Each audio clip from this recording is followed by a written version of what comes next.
आज मैं आपको कार्तिक मास महात्म का 30वां अध्याय सुनाऊंगी। ध्यानपूर्वक सुने।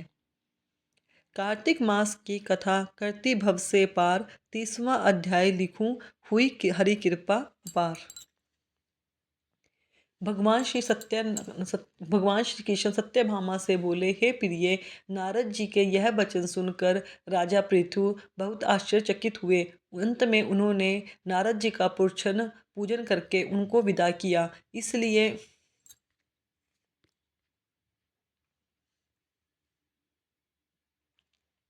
राधे राधे भक्तों, आज मैं आपको कार्तिक मास महात्म का 30वां अध्याय सुनाऊंगी। ध्यानपूर्वक सुने।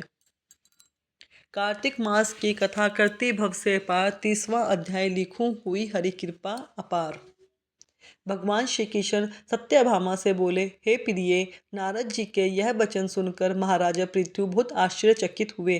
अंत में उन्होंने नारद जी का पूजन करके उनको विदा किया। इसलिए माघ, कार्तिक और एकादशी, यह 3 व्रत मुझे बहुत अधिक प्रिय हैं। वनस्पतियों में तुलसी, महीनों में कार्तिक, तिथियों में एकादशी और क्षेत्रों में प्रयाग मुझे बहुत प्रिय है। जो मनुष्य इंद्रियों पर विजय प्राप्त कर इनका सेवन करता है, वह मुझे यज्ञ करने वाले मनुष्य से भी अधिक प्रिय है। जो मनुष्य विधि पूर्वक इनकी सेवा करता है, मेरी कृपा उन्हें समस्त पापों से छुटकारा मिल जाता है।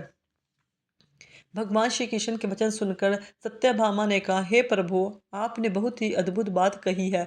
दूसरे के लिए पुण्य के फल से कलह की मुक्ति हो गई। यह प्रभावशाली कार्तिक मास आपको अधिक प्रिय है, जिससे पतिद्रोह का पाप केवल स्नान के पुण्य से ही नहीं नष्ट हो जाते हैं। दूसरे मनुष्य द्वारा किया हुआ पुण्य उसको देने से किसी प्रकार मिल जाता है। यह आप मुझे बताने की कृपा करें। श्री कृष्ण भगवान बोले, हे प्रिय, जिस कर्म द्वारा बिना दिया हुआ पुण्य और पाप मिलता है, उसे ध्यानपूर्वक सुने।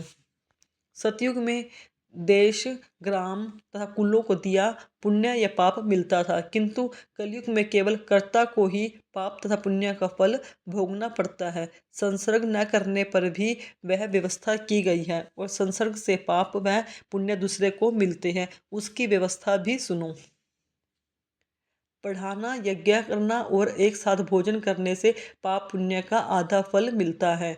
एक आसन पर बैठने तथा सवारी पर चढ़ने से, श्वास के आने जाने से पुण्य व पाप का चौथा भाग जीव मात्र को मिलता है।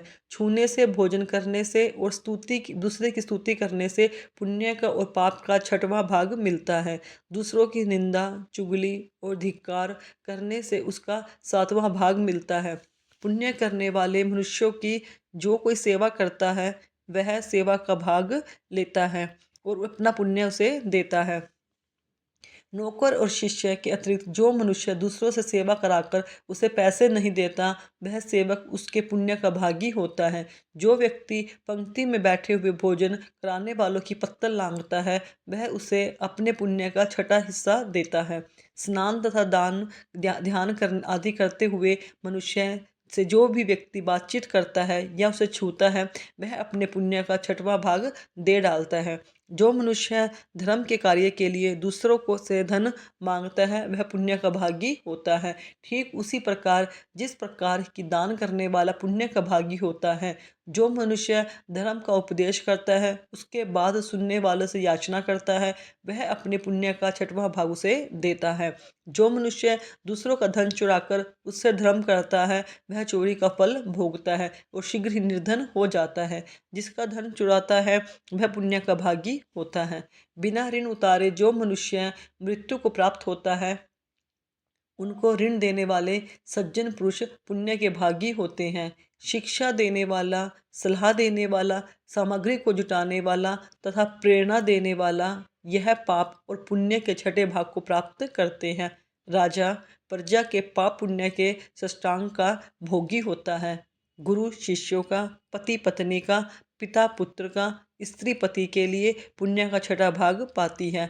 पति को प्रसन्न करने वाली आज्ञाकारी स्त्री पति के लिए पुण्य का आधा भाग ले लेती है। जो पुण्यात्माएं लोगों का को दान दे करते हैं, वह उनके छठे भाग का छठा भाग प्राप्त करते हैं। जीविका देने वाला मनुष्य जीविका ग्रहण करने वाले मनुष्य के पुण्य के छठे भाग को प्राप्त करता है। इस प्रकार दूसरों के पुण्य अथवा पाप बिना दिए भी दूसरे को मिल सकते हैं, किंतु यह नियम जो कि मैंने बतलाए हैं ये कलयुग में लागू नहीं होते। कलयुग में तो एकमात्र कर्ता को ही अपने पाप व पुण्य भोगने पड़ते हैं। इस संबंध में एक बड़ा पुरातन इतिहास है जो कि पवित्र भी है और बुद्धि ध्यान प्रदान करने वाला भी है। उसे ध्यानपूर्वक सुने। आगे की कथा 31वें अध्याय में सुनाई जाए।